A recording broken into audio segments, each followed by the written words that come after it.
The Book of Esther, Chapter 1.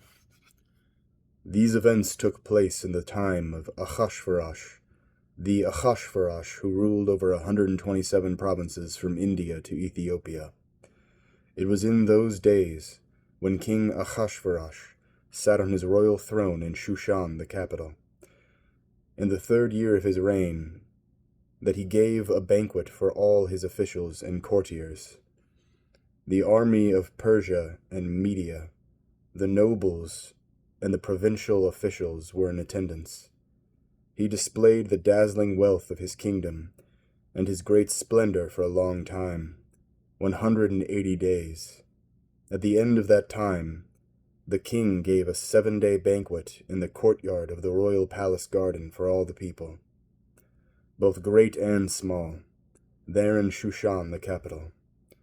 There were white cotton curtains and blue hangings fastened to silver rods, with cords of fine linen and purple. The columns were marble.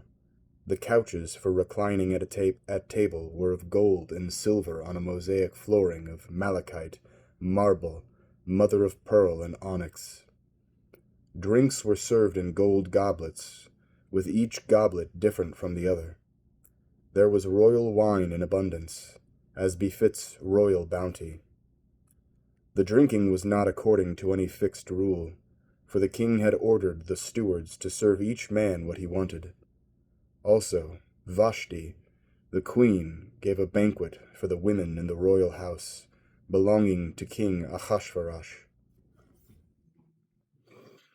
On the 7th day, when the king was in high spirits from the wine, he ordered Mehuman, Bizta, Harvona, Bigta, Avagta, Zetar, and Carcass, the 7 officers who attended him, to bring Queen Vashti before the king with the royal crown, in order to show the people and the officials her beauty, for she was indeed a good-looking woman. But Queen Vashti refused to come at the order of the king, which he had sent through his officers. This enraged the king. His anger blazed inside him. As was the king's custom, he consulted sages well versed in matters of law and justice. With him were Karshna, Shittar, Admata, Tarshish, Meres, Marsna, and Memucan, the 7 vice-regents of Persia and Media, who were part of the king's inner circle and were the most important officials in the kingdom. The king asked the sages, according to the law, what should we do to Queen Vashti, since she didn't obey the order of King Achashverosh, conveyed by the officers? Memucan presented the king and vice-regents this answer: Vashti the queen has wronged not only the king, but also all the officials and all the peoples in all the provinces of King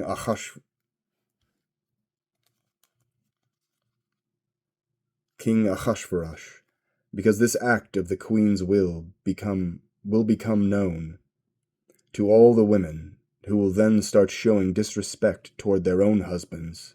They will say, King Achashverosh ordered Vashti the queen to be brought before him, but she wouldn't come.